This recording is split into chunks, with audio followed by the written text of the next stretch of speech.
wabarakatuh. Kita mulakanlah kelas kita pada pagi ini dengan membaca doa. Baik, siapa seorang?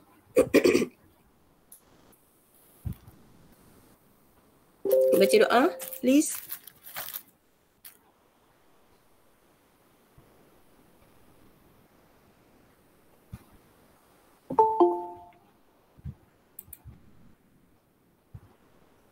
Tak ada siapa nak baca ke? Doa. Yalah Ustazah. Okey Akmal. Okey, boleh baca doa. Bismillahirrahmanirrahim. Allahumma aftah alaina hikmataka wa Alhamdulillah ansyur dulu alaina. Akmal. Baca pembuka dia dulu. Alhamdulillahirabbil alamin. Arrahmanirrahim. Maliki yaumiddin. Sorry Ustazah. Lama tak baca ni. Alhamdulillahirabbil alamin. Wassalatu wassalamu ala asyrafil anbiya'i wal mursalin wa ala alihi wa sahbihi ajma'in. Allahumma aftah alaina hikmataka wa ansyur alaina min huzaini rahmatika ya arhamar rahim. Rabbi shrah li sadri wa yassir li amri wahlul 'uqdatam min lisani yafqahu qawli. Wa sallallahu ala sayyidina Muhammad wa ala alihi wa sahbihi wa sallam. Walhamdulillahi rabbil alamin. Amin. Alhamdulillah. Okey. Sihat ke semua? Berkhabar semua? Sihat tak? Sihat Alhamdulillah. Okey, harapnya semua sihat lah ya. Rasa-rasa kita buka tak sekolah? Buka ke Ustazah sebab nanti nak vaksin dah. Apa dia? Kan kita nak start ambil vaksin dah. So rasa macam tak adalah bulan 10 tapi akan buka lah ke. Tak tahulah tu. Sebab kita masih fasa 2 kan. Esok mula kan fasa 2. Ustazah tu Kuala Lumpur je tak? Apa dia? Selangor tak still in fasa 1. Oh ya ke? Yang fasa 2 tu Kuala Lumpur je tak? Yalah kot. Sebab katanya sekolah fasa 3 kan baru sekolah. Katanya kalau buka pun yang form 6, sebab form 6 dia ada exam semester 2 bulan 10 ni katanya. Tak tahulah, kita tunggulah keputusan terkini yang akan datang ni. Okay, tapi vaksin tu tak tahulah. Dah mula semua ke? Kata negeri tertentu je dulu mula kan? Sarawak dulu. Tak apalah, kita tengok je lah macam mana. Kena ready je tapi yang pasti kita ada exam nanti. Okay. Okay. Hari ni Ustazah nak tunjuk soalan modul yang Terengganu buat, intervensi.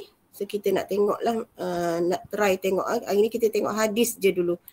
Bahagian hadis form 4 dan juga kata 5.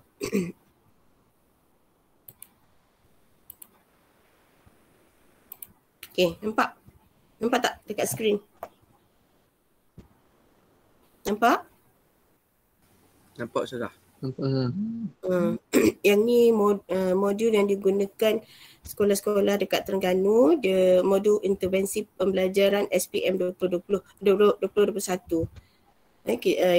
Ini contohlah format untuk kalau bahagian hadis contoh. Ada kawan Ustazah dalam ni. Alani ni kawan Ustazah masa belajar universiti dulu. Okey, ni contoh. Dia sama macam modul dia macam modul gemilang kita juga kan. Ada dia bagi kata kunci kat tepi ni. Lepas tu kita kena jawab lah menggunakan kata kunci ni. Okey, jadi hari ni kita nak tengok, Ustazah nak tengok kamu ingat tak lagi tajuk 3 tempat ni. Tajuk hindari dosa besar hadis ni.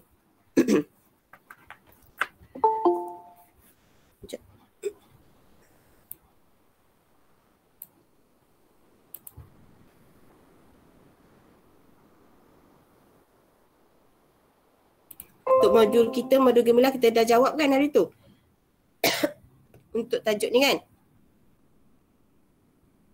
Okey, hari tu kita berhenti dekat nama siapa, ingat tak? Last sekali hari tu. Yang jawab soalan dalam buku Modu Gemilang.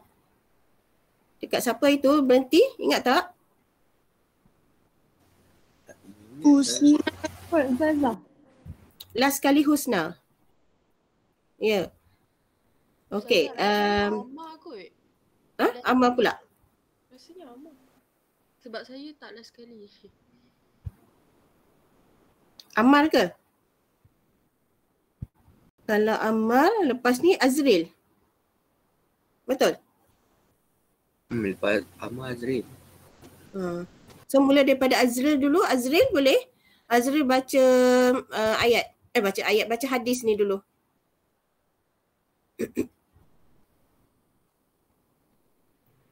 Azril? Yes, Ustazah. Baca ayat. Baca ayat lagi, baca hadis. Bismillahirrahmanirrahim dulu. Bismillahirrahmanirrahim. An Abi Hurairah radhiyallahu anhu anna Rasulullah Betul? sallallahu alaihi wasallam qala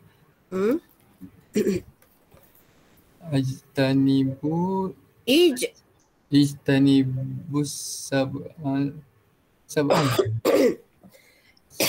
al-mubiqati qalu ya Rasulullah wa ma kunna qala asyirku billah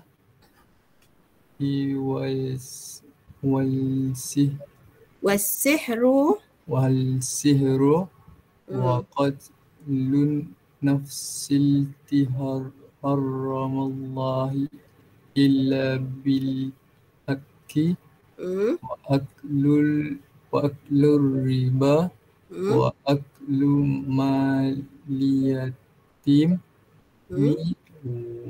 wa tawali yawmaz-zahfi wa qazful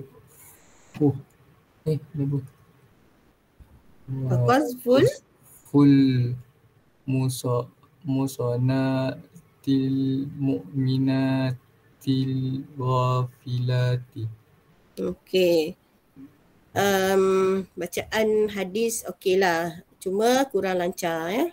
Maksudnya kalau Ustazah nilai ni dari segi kelancaran tu kuranglah sikit markah dia. Tapi dari segi bacaan boleh baca, baris pun okey. Cuma nak kena lancar je. So kena praktis sebab nanti tak tahu soalan keluar hadis mana. Untuk hadis baca 4 hadis je lah. Untuk tingkatan 4 2 tajuk, tingkatan 5 2 tajuk.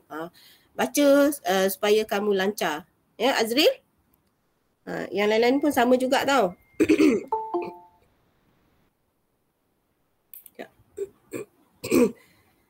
Kenapa lah hari ni rasa macam nak batuk. Okey. So kita tengok apa yang dimaksudkan dengan hadis ini. Okey, hadis ni sebenarnya berkaitan dengan dosa-dosa besar yang mesti kita tinggalkan. Okey, ada 7 dosa besar yang disebut dalam hadis ni.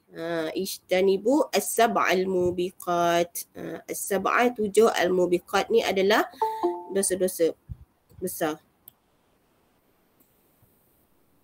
Okay. So, teruskan soalan. Nyatakan maksud kalimah yang bergaris. Perkataan dia dah bagi kat sini. So, apa jawapan nak tulis? Macam kalau dalam peperiksaan nanti, kamu jawab macam ni lah. Kalau dia tanya soalan nyatakan maksud kalimah bergaris. Okay, ni dia bergaris banyak kan. 4. Kalau 4 maksudnya 4 markah lah. 1 jawapan ataupun 1 soalan ni adalah 1 markah. Okey, tapi tak tahulah kod-kod sebab biasanya dia tak akan bagi banyak 4. Tapi tak tahulah kod-kod KSSM ni dia nak bagi banyak ke. Kalaulah keluar soalan macam ni, kadang-kadang tak ada, so kita tak boleh nak expect macam mana bentuk soalan. Tapi inilah salah satu contoh soalan yang mungkin dia tanya. Okey, nyatakan maksud kalimah bergaris. So ijtanibu perkataan saja. Kamu tulislah nanti dalam booklet kamu tu, dalam buku jawapan untuk SPM nanti, tulis macam ni je. Tak payah salin soalan dah. Tulis ijtanibu 2 titik, apa maksud dia. Macam tu. So kalau kat sini ijtanibu maksudnya apa? Jawab ramai-ramai. Jawapan dah ada. Jauhilah. Ijtanibu jauhilah. Okay, betul. As-sihru Sihir. Sihir dah ada kan. Katakanlah tak ada jawapan ni dalam periksa. Dalam periksa memang tak ada kan. Bukan katakanlah memang tak ada. Yang ini sebab kita nak buat latihan. Modul untuk latihan kan. So dia bagilah cara nak jawab macam buku modul gemilang kita juga. Okay, kalau dalam periksa tak ada. So kena tahulah maksud hadis ni secara keseluruhan. Okay, ijtanibu jauhilah. As-sihru sihir. Aklur riba Aklur riba. Makan riba. Makan riba. Okay, makan riba. Aklu tu makan, riba tu riba lah. Okay, kemudian Yaumaz Zahfi. Yaumaz Zahfi apa? Medan perang. Kat sini dia buat perang saja kan. Tapi medan perang maksud dia. Okay. Bagus. Okey, sekarang kita tengok soalan yang kedua. Senaraikan dosa-dosa besar yang terkandung dalam hadis. Kalau senaraikan, mudah saja. Jawapan pun macam ni jugalah tadi. Satu-satu perkataan macam tu je. Okey, so jawapan kamu nanti kamu tulis kata kunci dosa-dosa besar yang terkandung dalam hadis. Okey, bawah dia dash. Apa? Ni jawapan dah ada. Syirik. Okey, dash yang kedua. Sihir. Dash yang ketiga, membunuh. Okay, dash yang keempat dia ke bawah, bukan koma. Tak. Kalau nasib tak baik, dia skema, dia tak terima jawapan yang koma-koma tu. Jadi jangan nak memandai-mandai.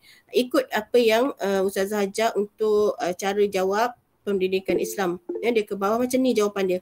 Sihir, syirik, sihir, bunuh, riba, anak yatim, lari dari medan perang dan juga qazaf.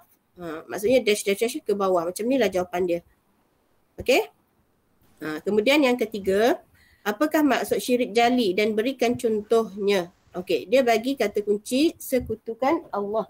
Sekejap ya.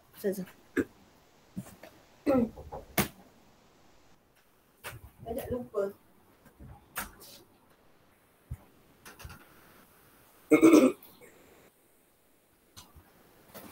Ustazah, Fira nak masuk. Siapa? Firas. Okey, sekejap. Okey. Maksudnya, okey, dia bagi sekutukan Allah. Kemudian berhala alam. Yang ini contoh, yang ini maksud. Okey, so cara nak jawab macam mana? Maksud syirik jali ialah apa? Okey, bagi tahu apa dia syirik jali. Bawah dia baru bagi contoh. Okey, so kita mulakan jawapan dengan siapa Tadi Azril, Alisha. Azril pula. Fazana lah, Fazana. Boleh Faz? Boleh Ustazah. Apa maksud syirik? Syirik jali ke syirik Ustazah? Syirik jali kat sini. Dia nak syirik jali. So maksud syirik jali ialah menyekutukan Allah Subhanahu Wa Taala dengan sesuatu pada zat, sifat dan af'al, iaitu perbuatan. Okey, betul. Dan contohnya ialah menyembah berhala. Menyembah berhala ataupun menyembah alam. Patung. Ni dia, kalau kat sini dia bagi contoh alam kan. So kalau kamu tahu menyembah berhala, patung samalah. Kan? Okey, so itu cara jawab dia. Maksud syirik jali ialah menyekutukan Allah Subhanahu Wa Taala dengan sesuatu pada zat, sifat dan perbuatan ataupun af'alnya. Okey, contohnya menyembah berhala ataupun menyembah alam ataupun menyembah patung dan sebagainya lah. Okey. So jawapan tu tepat sekali. Okey, nombor 4, apakah maksud syirik khafi dan berikan akibat melakukannya. Yang ini syirik khafi pula. Ya, sebab syirik ada dua kan. Satu syirik jali yang nyata kalau melakukannya akan membatalkan iman. Tapi kalau syirik jali khafi Syirik khafi dia tak akan membatalkan iman. Okey. Apa dia? Maksud dia. Fasfazana Firas. Firas baru masuk tadi. Apa maksud syirik khafi, Firas? Sepatutnya dah ingat dah ni, dah baca, dah hadam dah ni untuk tajuk 3 tempat. Syirik khafi ialah apa? Yes. Baru kita belajar hari tu sifat mazmumah antaranya kan? Syirik khafi. Syirik yang tersembunyi boleh. Syirik yang tersembunyi. Betul. Itu maksud dia lah. Yang umumnya kita nak faham bahawa khafi ni yang tersembunyi, yang tak nampak kan?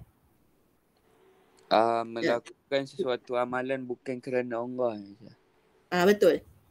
Melakukan sesuatu amalan bukan kerana Allah. Itu syirik khafi. Maksudnya dia melakukan sesuatu niat dia bukan kerana Allah SWT tapi dengan niat lain. Contoh riak hari tu kita belajar kan, untuk menunjuk-nunjuk, untuk mendapat pujian dan sebagainya. Okey. Kemudian dia nak berikan akibat melakukannya. So awak tulis kat bawah dia dash, akibat melakukannya apa? Dibenci, hilang. Nak tulis apa dibenci?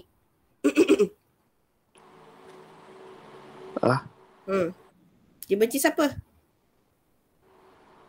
Dibenci Allah Subhanahu Wa Taala. Okey, boleh. Dibenci Allah, dibenci oleh Allah SWT, dibenci oleh masyarakat kan, dibenci oleh orang ramai. Lepas tu kalau hilang ni apa hilang? Hilang hilang kepercayaan orang masyarakat. Hilang kepercayaan masyarakat boleh. Hilang kepercayaan masyarakat. Okey, contoh kalau hilang kepercayaan tu dia buat apa?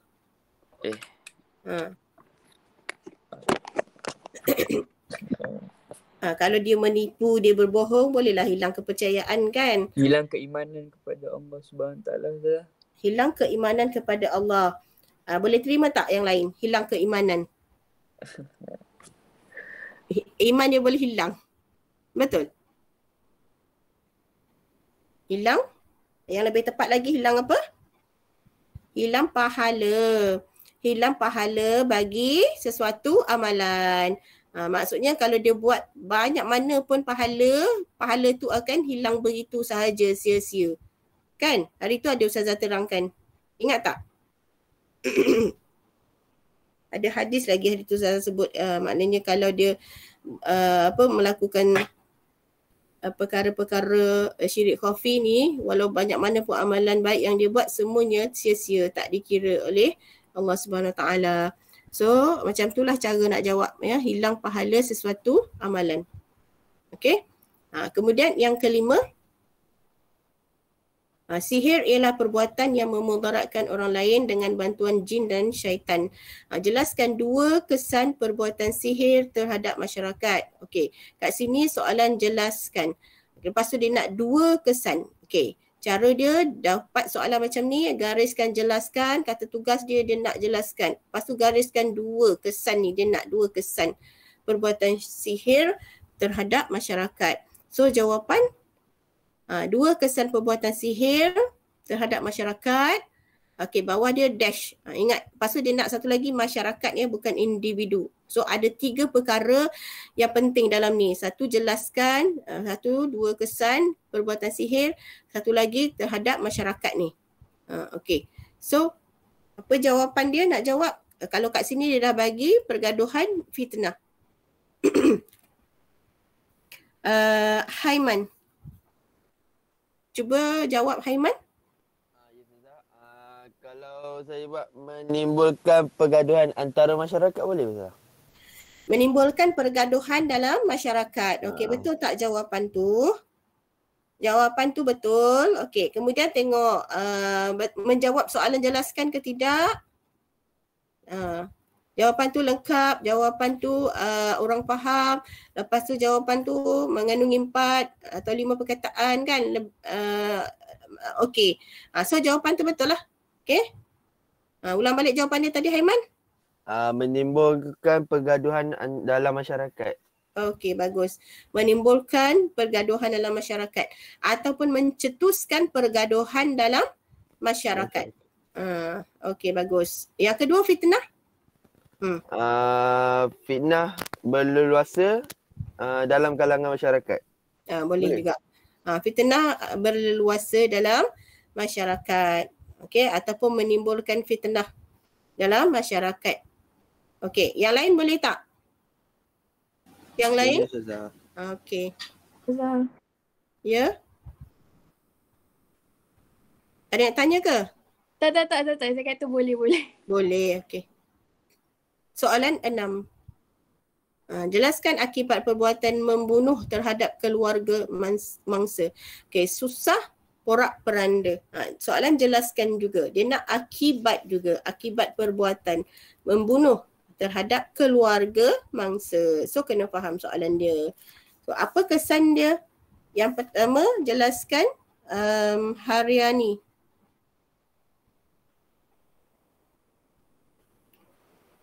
Apa kesan terhadap keluarga mangsa? Haryani ada tak?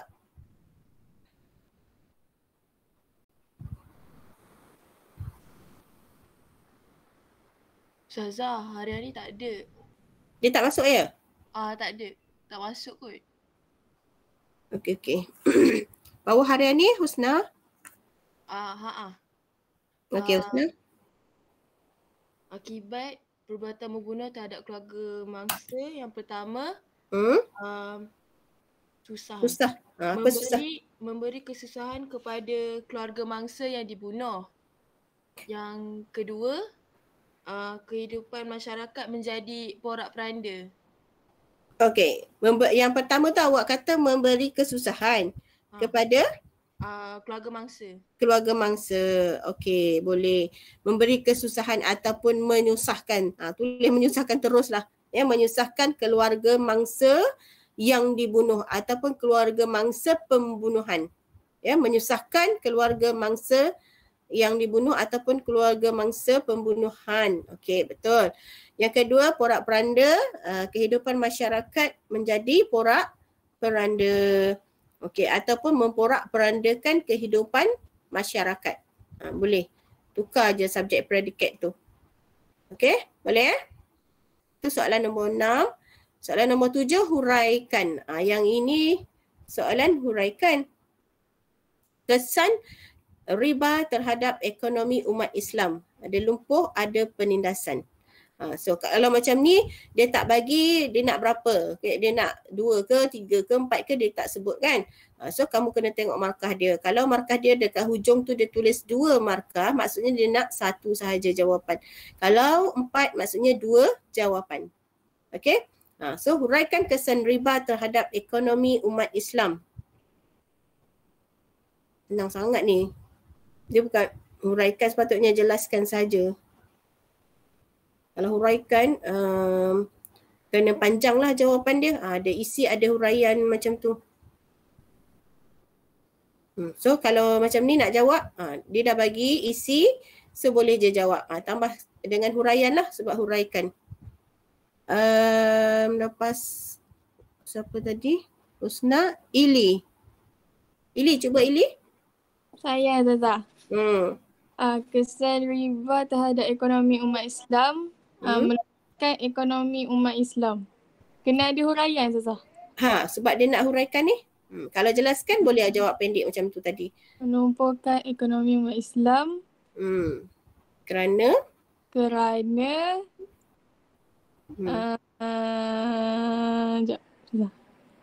Islam kerana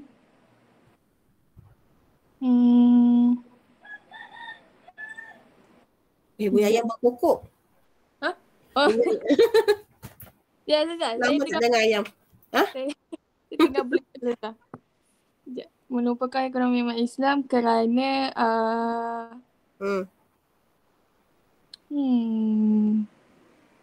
Zazah, saya tak boleh jawab Zazah. Yang lain boleh tambah tak? Siapa nak bantu Ili?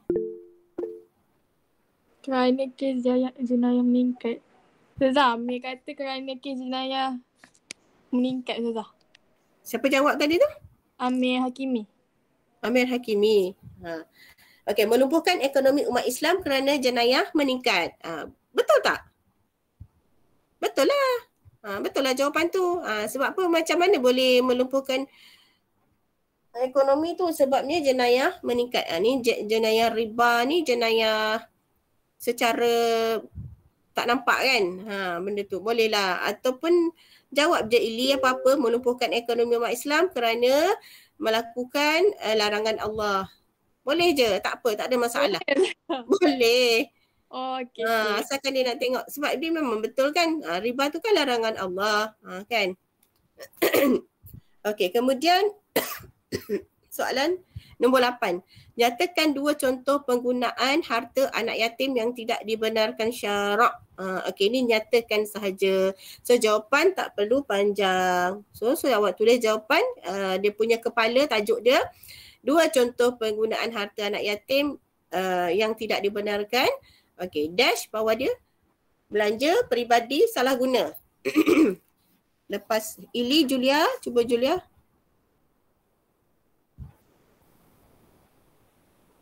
Belanja apa? Belanja peribadi ni. Okay. Membelanjakan wang untuk kegunaan peribadi. Okey, betul. Betul lah. Kalau walaupun dia kata nyatakan saja kan, tapi tengoklah juga ayat tu. Dia mesti ayat yang sempurna lah supaya bila pemeriksa tu baca dia faham. Kalau kamu tulis just belanja peribadi, mentang-mentang lah soalan nyatakan tulis belanja peribadi je, dia macam tergantung sikit lah. Walaupun kadang-kadang kita boleh faham kan belanja peribadi. Maksudnya awak nak beritahu dia belanjakan duit harta anak yatim tu untuk kegunaan peribadi. Tapi jawapan tu macam tak berapa sempurna. Okay, tulis lengkap lah. Membelanjakan harta anak yatim untuk kegunaan peribadi. Okay, itu satu contoh. Yang kedua salah gunakan. Menyalahgunakan harta anak yatim. Menyalahgunakan harta anak yatim. So itu jawapan yang lengkap lah. Okay, betul jawapan Julia. Okay, bagus. Kemudian nombor 9. Apakah yang akan berlaku sekiranya umat Islam pengecut dan lari dari medan perang? Apakah yang akan berlaku kat sini? Maksudnya kesan lah dia nak. Kesan sekiranya umat Islam pengecut dan lari dari medan perang. Okey, ini macam sifat orang-orang orang munafik yang pengecut yang suka lari dari medan perang. Okey, apa jawapan dia? Kalau ikut kat sini, dia tak bagi tahu dia nak berapa, tengok markah. Kalau 2, maksudnya 1 jawapan sahaja. Okey, keselamatan terancam, campur tangan asing. Selepas Julia siapa? Nabil. Ya, Ustazah. Jawab Nabil, cuba. Keselamatan umat Islam dan negara akan terancam. Okey, bagus. Itu jawapan yang pertama lah. Okey, nak bagi jawapan yang kedua, campur tangan asing tu? Negara yang terdedah kepada penjajahan dan campur tangan asing. Negara terdedah kepada penjajahan dan campur tangan asing. Okey, betul. Betul lah jawapan dia. Okey. Jawapan boleh tengok rujuk lah nota ada 3 tempat ya. Hari tu Farzana bagi ada. Sebenarnya Ustazah pun hari tu ada juga. Baru dapat lepas Farzana post tu. Tengok Ustazah dapat terima nota tu. Okey. 10. Nyatakan kesan qazaf terhadap perempuan beriman. Nyatakan kesan qazaf terhadap perempuan beriman. Okey, qazaf ni apa dia? Ingat tak? Apa dia qazaf? Ulang banyak-banyak kali pun masih tak ingat lagi. Apa dia qazaf?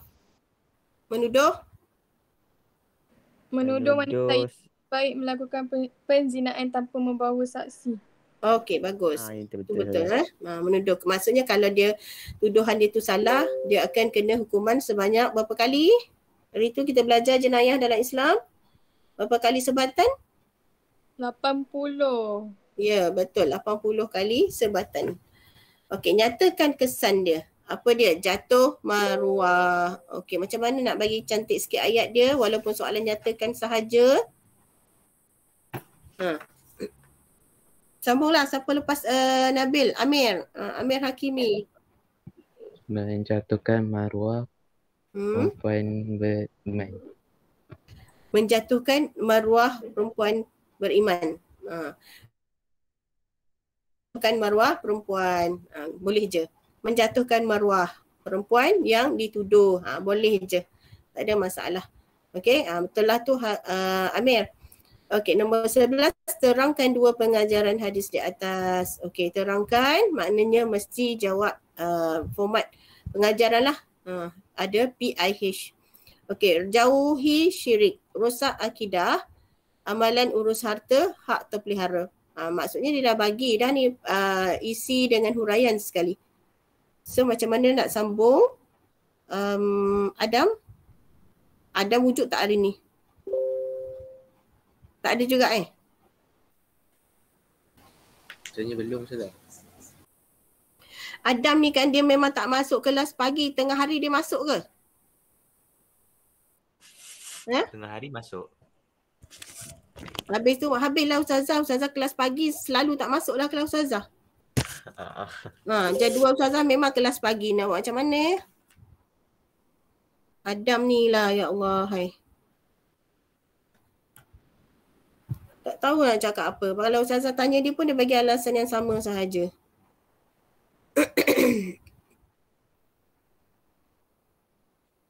Okey, tak apalah. Okey, sekarang lepas Adam, ada hamba tak wujud juga. Ada Ri. Ada Ri?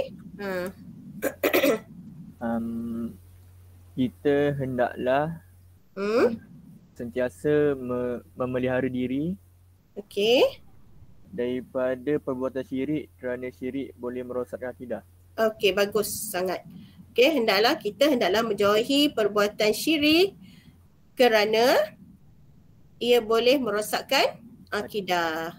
Okey, bagus. Okey, jawapan yang kedua sebab dia nak dua pengajaran, amanah, urus harta, hak terpelihara. Kita hendaklah bersikap amanah dalam memelihara. Dalam apa? Tadi bersikap amanah je sampai sini. Urus harta ni? Kita hendaklah bersikap amanah dalam meneruskan harta anak yatim. Okey. Untuk memelihara hak orang lain. Okey, bagus. Untuk memelihara hak orang lain ataupun agar hak orang lain terpelihara. Boleh ubah ayat sendiri. Okey. So secara keseluruhannya tajuk ni dah menguasai ke belum rasanya? Yang lain. Jangan bila Ustazah tanya seorang tu, orang tu je fokus. Okey, Ustazah nak semualah kena fokus. Sepatutnya kamu kena, tak payah Ustazah cakap lah, kena catat ke apa kan. Kamu sendiri-sendiri pandai-pandai. Okey, maksudnya kalau ada nota ke, buku ke, apa ke, ataupun buku latihan, kamu catatlah sikit-sikit apa yang Ustazah bagi tadi tu. Okey, kemudian kita tengok yang seterusnya, hadis yang kedua untuk tingkatan 4. Maknanya kalau kita dah bincang ni, maksudnya kita dah ulang kaji dah satu topik tadi. Topik tingkatan 4 bahagian hadis. Okey, kemudian topik yang kedua untuk hadis yang kedua, tajuk tingkatan 4 ialah kemuliaan berdikari. Okey, kemuliaan berdikari. Okey, baca seorang hadis ni. Sambung siapa lepas dari Daniel. Daniel baca hadis. Dia bermasuk ke?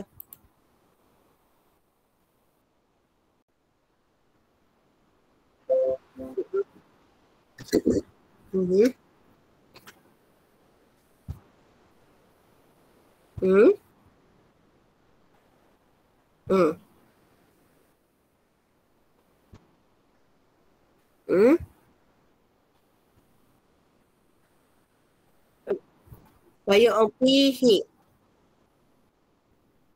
Ya, fayu'tihi. Fayu'tiyahu. Salah ni kat sini. Ya betul. Wow. Nah. Okey. Au yamna'ahu. Atau nak berhenti au yamna'ah. Boleh, betul lah tu. Okey, so apa maksud hadis ni? Dia cerita pasal apa sebenarnya? Tentang kalau tengok tajuk kemuliaan berdikari. Okey, maksudnya pentingnya hidup berdikari. Maksudnya dalam ayat ni Rasulullah sallallahu alaihi wasallam maksudnya memberi contoh ya. Contoh sikap orang yang berdikari. Okey, apa dia? Apa dia contoh sikap berdikari tu dalam hadis ni, iaitu tentang orang yang sebab Daniel ada buku teks ya, Daniel? Digital. Cuba baca maksud dia, nak tengok, bagi tahu kawan.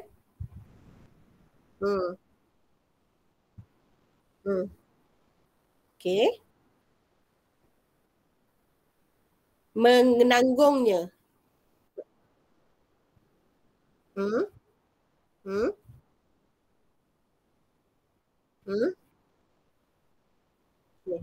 Okey.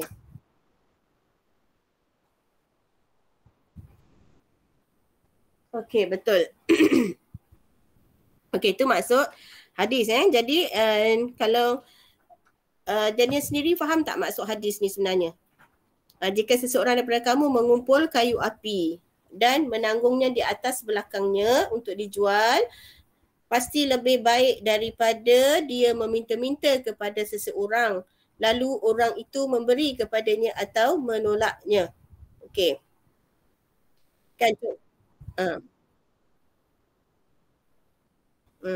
Betul. Okey, kalau maknanya dalam hadis ni disebut tentang orang yang mencari kayu api kan, memotong kayu api. Okey, kalau kita tengok pekerjaan tu tidaklah gah kan, tidaklah hebat kan, sebagai seorang pemotong kayu api saja, kumpul kayu api, lepas tu dia bawa kayu api tu letak atas belakang dia, lepas tu dia keluar, dia pergi jual kan. Nampak tak pekerjaan itu macam, walaupun kita nampak remeh pekerjaan macam tu je, tetapi ia lebih baik daripada seseorang yang suka meminta-minta, minta sedekah dan sebagainya. Dan sama ada kalau kita orang yang minta sedekah tu, sama ada masyarakat beri ataupun tidak kepada dia kan. Jadi kat sini Rasulullah memerintahkan ataupun menyuruh kita supaya hidup berdikari, walaupun susah macam mana pun itu lebih baik, lebih mulia di sisi Allah Subhanahu Wa Taala berbanding dengan orang yang suka meminta-minta. Okey. Jadi sekarang macam hadis ni pun juga contoh dia nak kamu beri, maksud dia lah nyatakan maksud kalimah bergaris. Yang pertama huzmatan ala zahrihi, yang digaris ni. Okey, apa maksud huzmatan ala zahrihi? So kena tahu apa maksud satu-satu ni. Huzmatan tu apa? Okey, dia dah bagi kayu api kat sini. Okey, so kayu api tu tak cukup. Tak cukup untuk satu potongan hadis ni. Huzmatan ala zahrihi. Lepas Daniel. Siapa? Firdaus. Firdaus. Yang pertama ya, huzmatan ala zuhrihi tu. Dia mengumpul kayu api ke? Mengumpul kayu api?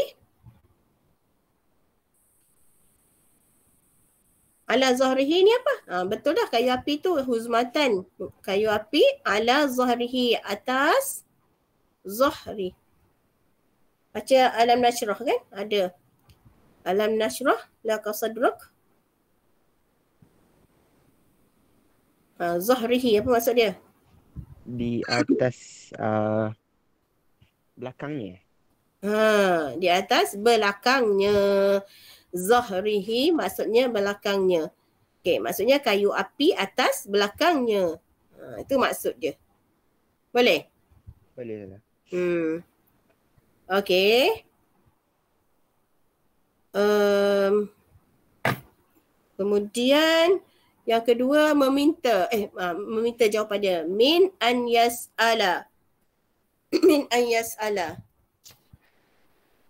Maksud dia lebih baik dari meminta. Lebih baik daripada, tak ada lebih baik. Kalau lebih baik perkataan ni, khairul lahu ni. Khairun ni lebih baik. Min an yas'ala maksudnya meminta. Meminta-minta. Meminta-minta. Okey, betul.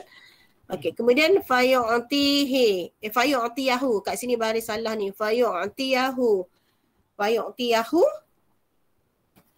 memberi kepadanya. Memberi kepadanya. Sebab dia ada hu ni. Fayu'tiyahu maksudnya nya. So kamu kena tulis memberi kepadanya. Atau yang bawah ni yamna'uhu menolak. Menolak tapi ada hu. Jawapan dia menolaknya. Okey? Boleh? Okey, Ustazah. Jangan tinggal. Kalau ada domer. Domer ha ni. Domer ni maksud dia hu. Maksud dia nya. Okay, so kena tulislah. Okay, memberi kepadanya atau menolaknya. Okey, soalan yang kedua. Menyatakan maksud berdikari. Okey, apa dia berdikari? Maksud dia sambung Kamal. Kamal ada tak? Ada Ustazah. Ada. Maksud berdikari ni berusaha sendiri dan tidak bergantung kepada bantuan orang lain. Okey, bagus. Dah ada kata kunci kat sini.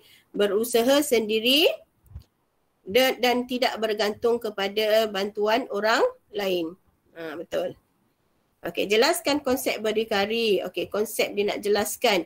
Okey, guna potensi diri, yakini kemampuan. Okey, tu macam mana kita nak tulis ni konsep berdikari? Yang pertama, gunakan potensi diri. Tu apa? Guna potensi diri. Lepas kamal, nikmatul akbar.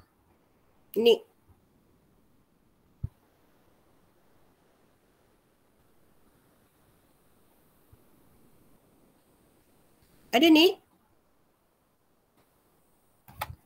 Nik pun tak ada ke? Nik, ketidur Nik. Tadi dia kata dia pergi tandas, Ustazah. Tak tahu dah balik ke belum. Lamanya pergi tandas.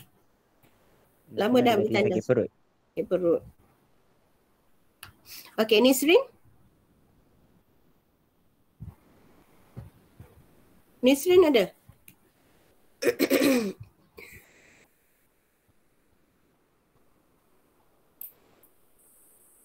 Senyap ni Nisrin ada ni. Ya Ustazah. Ada pun. Cuba jawab Nisrin.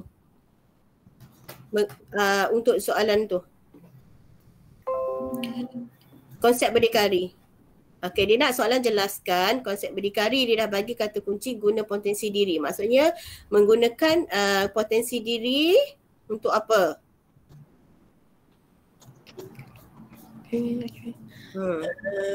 Untuk gunakan potensi diri yang ada pada tubuh badan kita ni. Apa contoh potensi diri yang ada pada kita? Dalam cuba bayangkan apa yang Allah bagi kat kita. Potensi dalam diri kita ni. Kita ada apa? Otak? Allah bagi? Bagi potensi untuk contoh. Ustazah tanya contoh potensi diri dulu yang ada pada kita. Allah bagi kita akal, kan, kecerdikan akal. Allah bagi kita kesihatan tubuh badan, kan? Itu potensi lah yang Allah bagi kat kita. So, macam mana cara dia? Gunakan potensi diri untuk apa? Untuk apa gunakan potensi diri? Contoh gunakan akal kita, gunakan kekuatan tubuh badan yang Allah bagi kat kita tu untuk apa? Untuk buat perkara apa?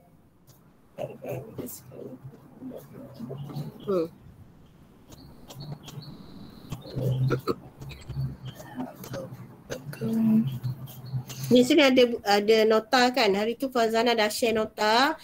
Boleh kalau boleh rujuk nota tu. Allah.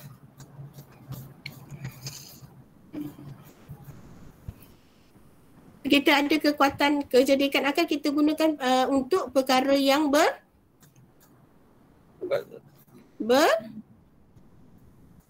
bermanfaat, perkara yang berfaedah. Macam tu. Kan? Sebab dia nak soalan, Nisrin dengar ya. Yang lain-lain pun dengar. Ni dia nak soalan jelaskan. So jelaskan maksudnya jawapan yang lengkap. Mengandungi subjek dan predikat. Tak perlu panjang. Ada 4 perkataan pun dah cukup. Asalkan bila beri jawapan tu pemeriksa yang baca dia faham. Okey, bukan ayat tergantung.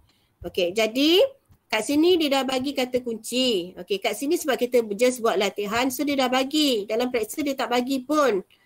So kena ingat sendirilah ya, kita faham. Okey, guna potensi diri.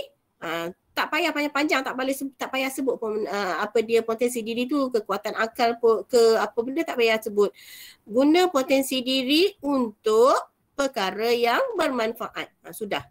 Jawapan dia lengkap dah. Kan maksudnya menggunakan potensi diri untuk melakukan perkara yang bermanfaat. Sudah menjawab soalan, jelaskan. Boleh faham tak? Boleh. Boleh. Okey, kalau yang kedua ni, yakini kemampuan. Okey, so sambung ayat yang cantik sikit. Takkanlah kita nak tulis yakini kemampuan. Tulislah dengan menggunakan imbuhan meyakini kemampuan. Kemampuan apa? Kemampuan diri. Untuk apa yakini kemampuan diri kita ni? Untuk melaksanakan sesuatu tugasan ataupun untuk melakukan sesuatu perkara ataupun pekerjaan, kan? Maksudnya yakin yang kita boleh melakukan sesuatu perkara tu. Itu maksud dia konsep berdikari tu, kan? Sebab kalau orang dia tak yakin dengan kemampuan diri dia, dia tidak akan boleh untuk berdikari. Dia rasa dia tak boleh nak buat.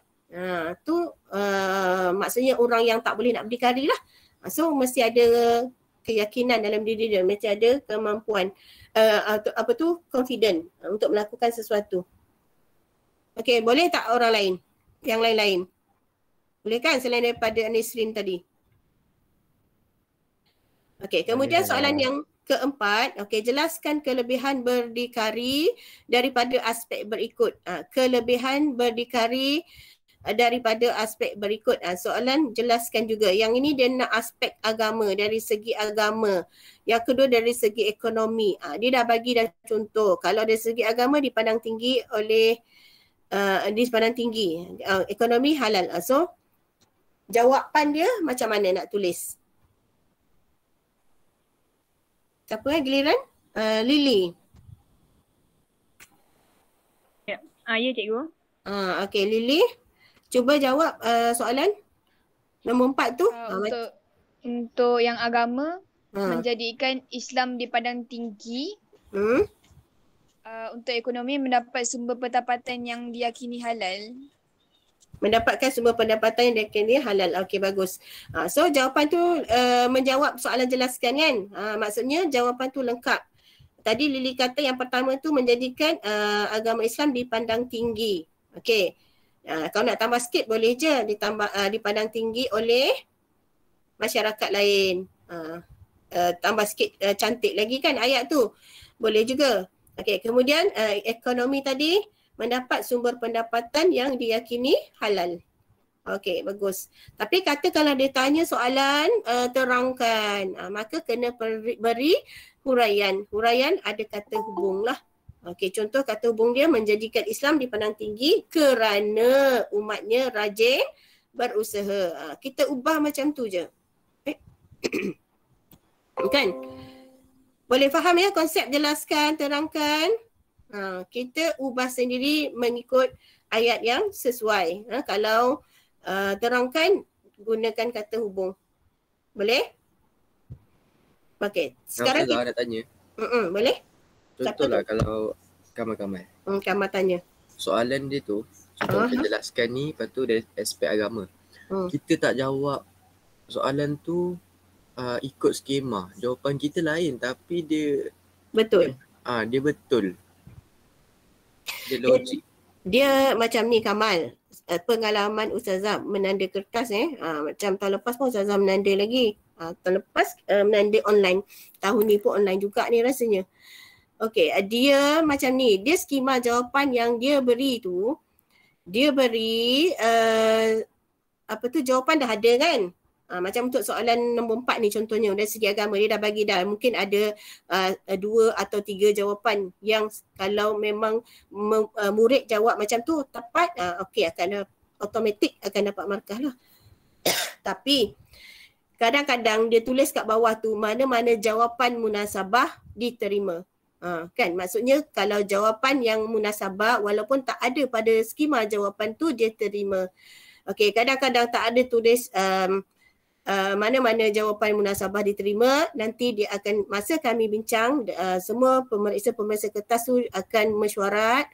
Masa tu kita akan buka soalan-soalan contoh, kemudian akan ada skema jawapan tu, nanti ketua pemeriksa tu dia akan baca satu-satu, so kami catatlah apa jawapan yang diterima tu, dia bagi macam payung kan, payung 1, payung 2. Maksudnya walaupun dah dia bagi skema tu, nanti jawapan lain P1 boleh, maksudnya jawapan ni boleh masuk bawah P1, boleh masuk bawah isi yang pertama tadi. Walaupun ayat dia berbeza dengan jawapan tadi. Faham tak maksud Ustazah? Maksudnya walaupun jawapan tu tak ada dalam skema, tapi kalau tengok pada jawapan budak tu, jawapan murid, dia boleh masuk dalam kategori skema jawapan yang pertama. So boleh masuk payung kat situ. So dia akan dapat markah. Ataupun dia boleh masuk untuk isi yang kedua. So kita buat P2 jawapan tu. Faham tak? Maknanya boleh lah Kamal. Maksudnya itu sebab Ustazah nak kalau kamu jawab periksa jangan tinggal kosong. Bila kamu tak tahu kamu tinggal kosong. Bila kosong memang kosong lah, tak ada markah. Cuba jawab juga. Ya, sebab mana tahu jawapan munasabah yang lain diterima ataupun boleh masuk dekat mana-mana payung jawapan skema tadi tu. Faham tak? Okey, faham Ustazah. Yang lain faham cara pemarkahan? Okey, saya faham. Okey. Sekarang kita tengok nombor 5 lah. Terangkan kelebihan berdikari daripada aspek berikut. Okey, berdikari dari aspek ni pula. Kelebihan dari segi pendidikan dan kemasyarakatan. Okey, kalau pendidikan berkepakaran, masyarakat daya saing. Lepas Lily siapa tadi? Aisyah. Saya Ustazah. Ya Ustazah. Ya, jawab. Sekejap Okey, kelebihan dari segi pendidikan, melahirkan modal insan yang berkepakaran tinggi melalui penerokaan pelbagai bidang. Okey, bagus. Boleh. Melahirkan modal insan yang berkepakaran tinggi melalui penerokaan dalam pelbagai bidang. Ilmu ataupun kemahiran. Okey, betul. Dari segi kemasyarakatan pula? Memperkasakan daya saing masyarakat untuk mempertingkat taraf kehidupan. Okey. Memperkasakan daya saing masyarakat untuk mempertingkatkan taraf kehidupan. Itu kelebihan berdikari. So kamu menjawab soalan terangkan. Betul tak? Kan? Tadi Ustazah dah cakap dah ni, soalan jelaskan, yang ini terangkan. Kalau terangkan memerlukan kepada huraian. Okey, tadi yang pertama tadi tu melahirkan modal insan yang berkepakaran tinggi. Itu isi melalui penerokaan pelbagai bidang, itu adalah huraian. Ya. Yang kedua dari segi kemasyarakatan tu memperkasakan daya saing masyarakat, isi untuk mempertingkatkan itu adalah huraian. Okey, boleh faham ya? Okey, seterusnya terangkan dua pengajaran hadis. Okey, apa dia pengajaran hadis ni? Hindari meminta, pertingkat ilmu. Hindari ini isi yang pertama, pertingkat ilmu isi yang kedua. Terangkan dua pengajaran hadis. Nora? Ya, Ustazah. Slow je Nora, tak sihat ke? Sorry Ustazah. Dua pengajaran hadis. Yang pertama tu, kita hendaklah menghindari perbuatan meminta-minta dan bergantung pada orang lain demi memelihara kemuliaan dan maruah diri. Okey, betul dah. ada isi ada huraian, tapi kata hubung demi tu tukar apa? Demi tak boleh kalau pengajaran ayat. Kalau dalam soalan nombor 5 tadi tu boleh guna demi. Untuk saja. Tukar untuk ya, sebab Ustazah dah banyak kali jelaskan kan, kalau terangkan pengajaran hadis ataupun ayat mesti guna kata hubung suka sahaja, SUKA, supaya untuk, kerana, agar. Guna itu saja. So kalau demi tu tukar untuk. Okey. Bagus. Kemudian yang kedua, pertingkat ilmu. Yang kedua, kita hendaklah mencari ilmu dan kita hendaklah mempertingkatkan ilmu dan kemahiran untuk mendapatkan pendapatan yang lebih baik. Okey, betul lah. Bagus. Kita hendaklah mencari dan mempertingkatkan ilmu untuk mendapatkan pendapatan yang lebih baik. So kata hubung kat situ yang isi dengan huraian dia sambung dengan kata hubung untuk. Okey, betul. Okey, ada lengkap semua dengan P tu pendahuluan. So kamu telah menjawab soalan ni. Kalau ikutkan memang akan dapat 4 markah. Sebab pengajaran kalau dia nak 2 maksudnya 4 markah. So hari ni kita dah habis. Dah ulang kaji 2 topik dah. Habis 2 tajuk tingkatan 4 hadis. So maknanya selepas ini kalaulah kita buat latihan lagi keluar soalan ini, sepatutnya kamu dah dapat menjawab. Ya. Kalau tak baca buku pun maksudnya kamu mesti dah boleh jawab. Ya, sebab kita dah buat hari ni. Boleh? Boleh tak? Boleh, Ustazah. Okey, so Ustazah rasa hari ni sampai 2 tajuk tingkatan 4 sahaja. Nanti kita sambung semula lah. Hadis tingkatan 5 pula. Dan juga tajuk-tajuk bahagian yang lain. Okey, buku apa tu, modul gemilang kita jangan lupa jawab juga. Ustazah lupa satu lagi, Ustazah nak tanya. Semalam Ustazah baru dapat mesej daripada ni cikgu bahagian ni lah yang buat guru-guru cemerlang yang buat buku nota tudingan. Okey, buku nota tudingan tu dia macam ni, dia bentuk macam ni juga. Cuma dia bukan soalan, dia soalan, dia jawapan. Soalan, jawapan memang dah siap. Maksud biasanya murid memerlukan buku tu di saat-saat akhir lah. Kalau nak jawab periksa di saat akhir, dia akan ulang kaji buku tu saja. So ada dijual nanti. Ada tak siapa yang berminat? Ustazah nak tanya. Dia nota tudingan tu maksudnya nota untuk soalan-soalan yang dijangka. Macam tu. Ada tak yang berminat? Sebab Ustazah tak nak paksa kan.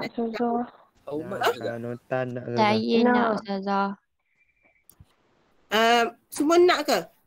Ataupun siapa yang nak, nanti tulis nama dekat grup sebab Ustazah nak kena hantar bilangan jumlah berapa yang nak tu. Boleh? Boleh, Ustazah. Nanti dia akan hantar dekat sekolah, lepas tu nanti Ustazah bagilah. Kalau bukan sekolah bersemuka, kita bagi masa bersemuka. Kalau tak, nanti tengoklah macam mana. Mungkin macam hari tu ke yang kita bagi kan. Buku modul gemilang tu. Okay, so kalau nak nanti tulis nama dekat grup, nota tudingan, siapa yang nak tulis je nama. Nanti Ustazah kira berapa orang Ustazah order. Okay? Sebab Ustazah tak nak paksa lah. Sebab tapi kebiasaannya murid akan beli sebab murid memerlukan. Sebab dia ada tajuk macam ni lah, tingkatan 4 dan tingkatan 5. Okay, itu saja Okay, ada soalan last? Ada? Tak ada, Ustazah. Okay, kalau tak ada kita tutuplah kita punya kelas hari ni dengan membaca tasbih kafarah dan surah wal Asr.